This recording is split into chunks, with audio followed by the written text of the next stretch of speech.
Good morning, friends. I hope your day is going great. It's an amazing day. The sky is clear, the temperature is great, the sun's shining. What else could I want for this morning?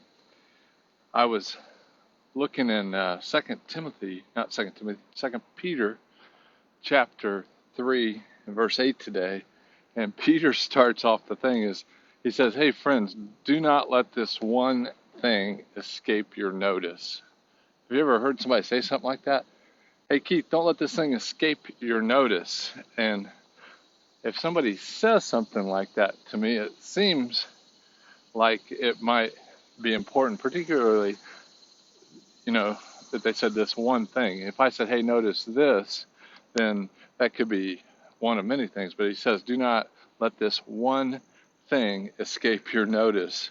And I was walking through here today and I was looking at this street and it was occurring to me like if it was dark out and I said, hey, don't let this escape your notice, but over there's a hole in the ground there. Like, that's probably critical information because if you didn't know that and that little orange fence wasn't there, you might end up in a mess and quite a bit of pain. And so when Peter says that, do not let this one thing escape your notice, he says, to God, 1,000 years is like a day, and a day is like 1,000 years.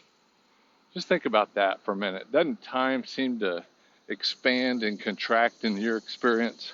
For me, I've seen times where time has gone really quickly, in times, probably during struggles or difficulties where time has almost stood still.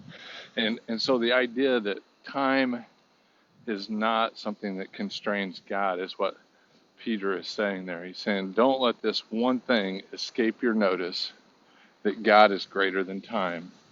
And a lot of times we forget that, or I do.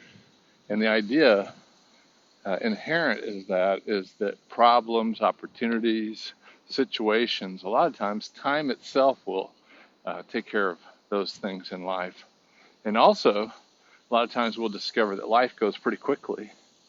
But if a day is like 1,000 years and 1,000 years is like a day to God, maybe God's also saying, my life relative to eternity is like a day.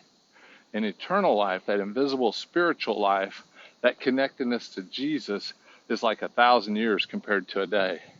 And if you realize that this testing ground here on the earth, that we're captivated in these bodies, and we've got this pure, holy, perfect inner man operating in this kind of flailing body, and all this journey is like a day in 1,000 years, and compared to our existence. And so make this day, make this life something amazing. Bless others with your life. Use your life to pour into others today. Smile at somebody that needs a smile. Give the waiter an extra $5 tip. Do whatever it is you need to do to bless somebody today. And I bet you'll see a multiplication factor of your life in the lives of others. Have a great day.